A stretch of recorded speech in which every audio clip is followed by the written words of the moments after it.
Cousteau's watch, the mast gives way and immediately sinks.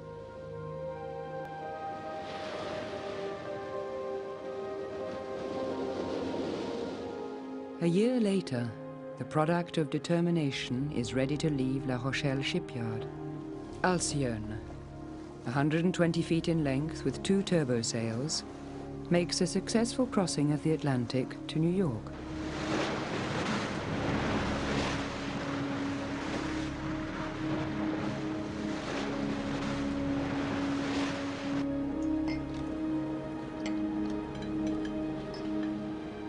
C'est parti!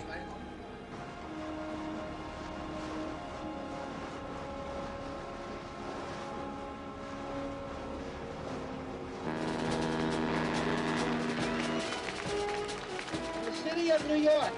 He is Admiral Cousteau. The city's mayor and an enthusiastic crowd cheers for Captain Cousteau and his fantastic machines.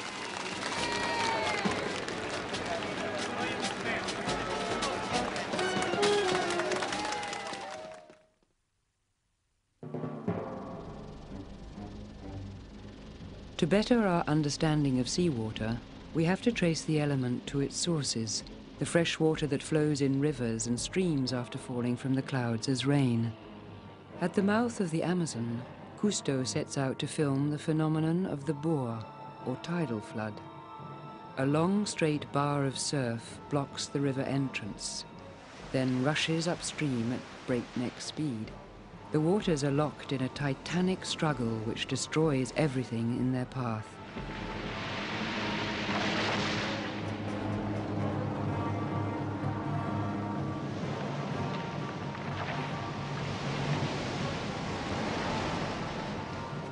Yet this is how river and ocean exchange their wealth. Watched by the Karanka Eye amulet, a gift from the craftsman of Belém, a flock of birds takes wing, announcing rain.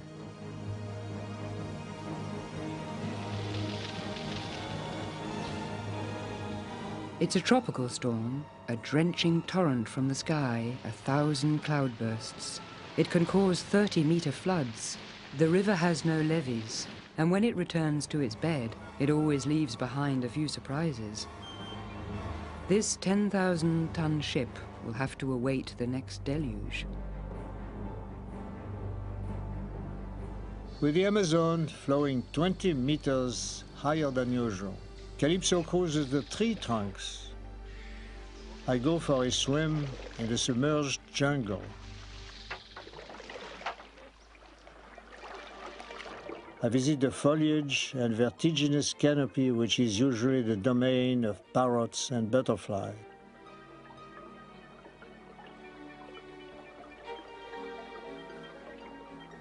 Another swimmer enjoys the cresting waters with me, a pink dolphin.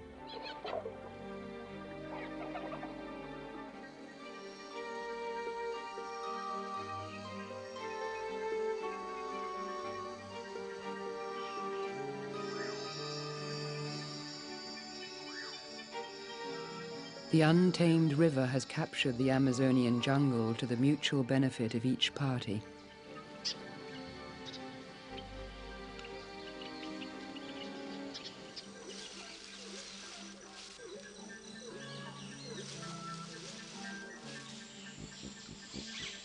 Indeed, the birds, freshwater otters,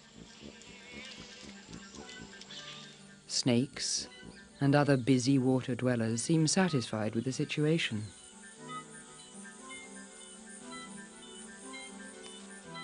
Suddenly, the river's surface shivers.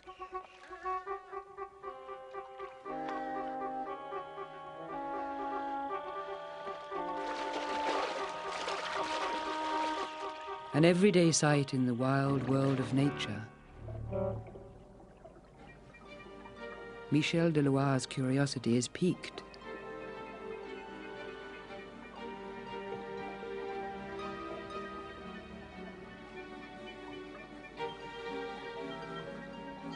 Untroubled by his unheard-of audacity, the crocodile digests with a wakeful eye.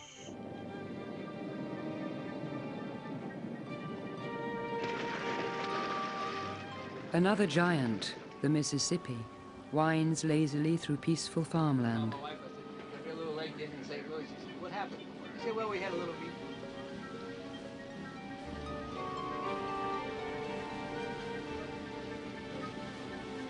Its floods wreak catastrophe. The US Army Corps of Engineers is building huge curtains of flexible concrete to channel the river's flow.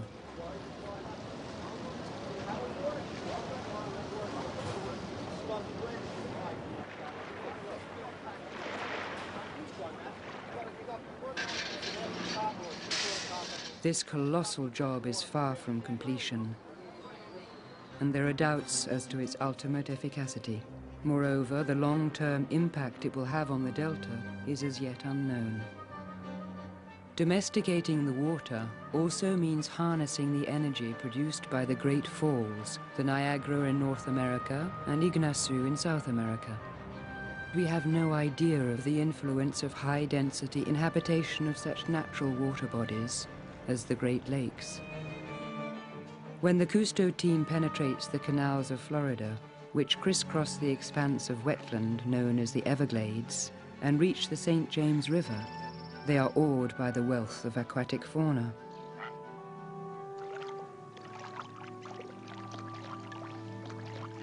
This is the paradise of the manatee, a charming mammal, almost extinct, victim of the deadly speedboat's propellers.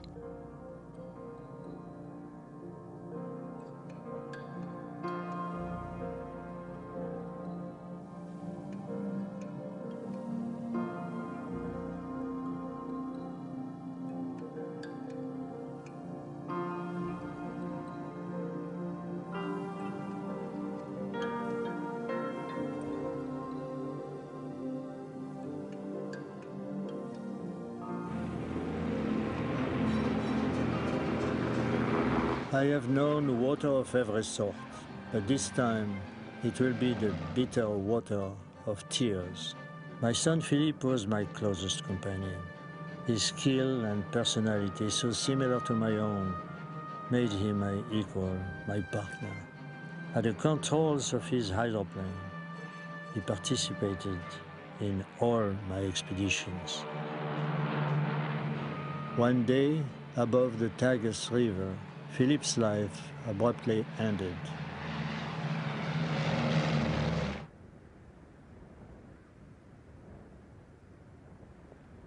Why? How? Impossible. Philippe was an excellent pilot.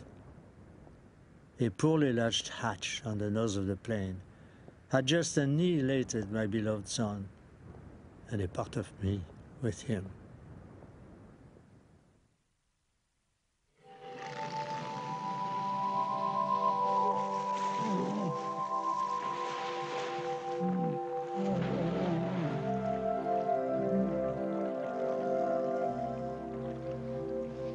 With Philippe in Alaska, Cousteau has plotted a strategy for sneaking up on a magnificent walrus, losing a bit of dignity in the process.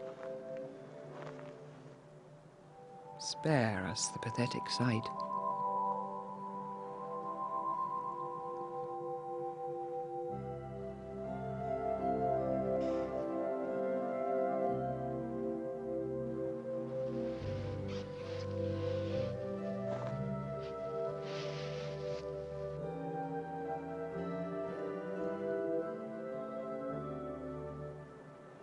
The lord of the manor is explicit. Scram.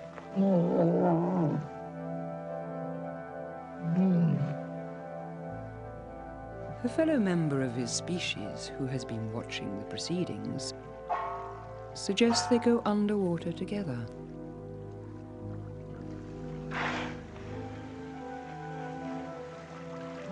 Exit both walruses. On the banks of the St. Lawrence, at the mouth of the Saguenay River, white dolphins, called belugas, cavort like fairy creatures. Cousteau wishes to follow them, but the hostile ice of the Saguenay would scrape at Calypso's wooden flanks like a razor.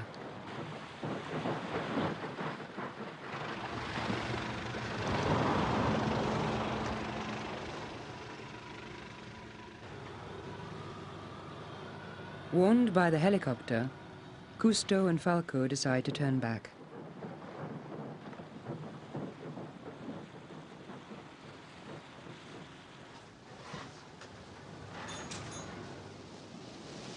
The captain and Jean-Michel contemplate the pack ice, solidifying for a long Canadian winter.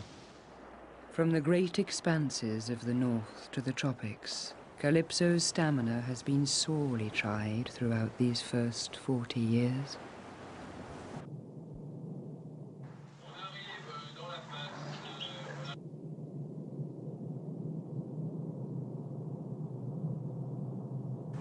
In Belize, the sailors try every trick they know to broach the reefs which encircle the deep blue lagoons. Alors tu vois la bouée. Je vais voir comment la caméra de télévision. Qu'est-ce que ça donne à la télé? Pour le moment rien, mais... Ah, si, ah oui.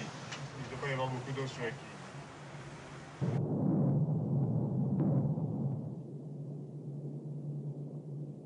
But Calypso runs aground at every attempt.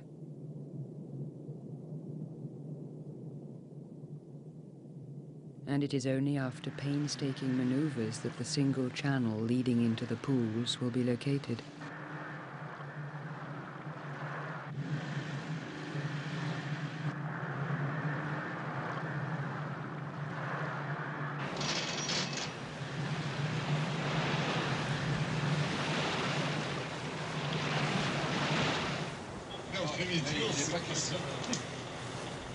Like the gleam in the iris of a giant eye, Calypso lies at anchor in what were thought to be bottomless waters.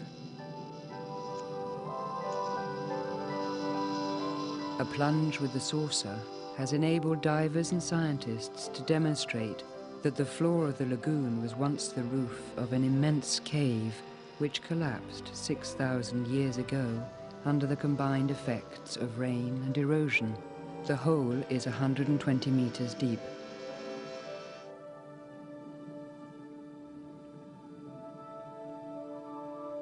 Other caverns reveal their secrets to Cousteau in the Bahamas, off Andros.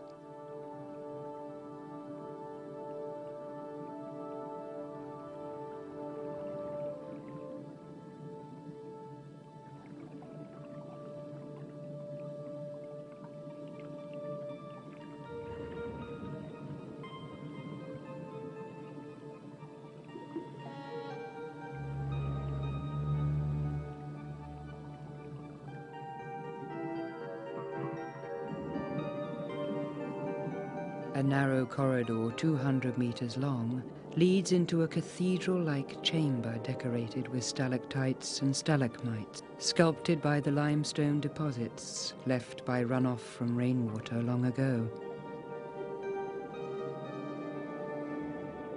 Our torches illuminate a world apart.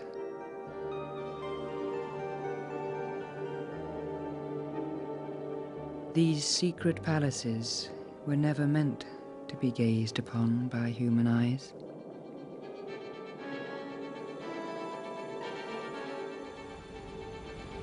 From the tropics to the South Pole, Calypso has been battered and bruised.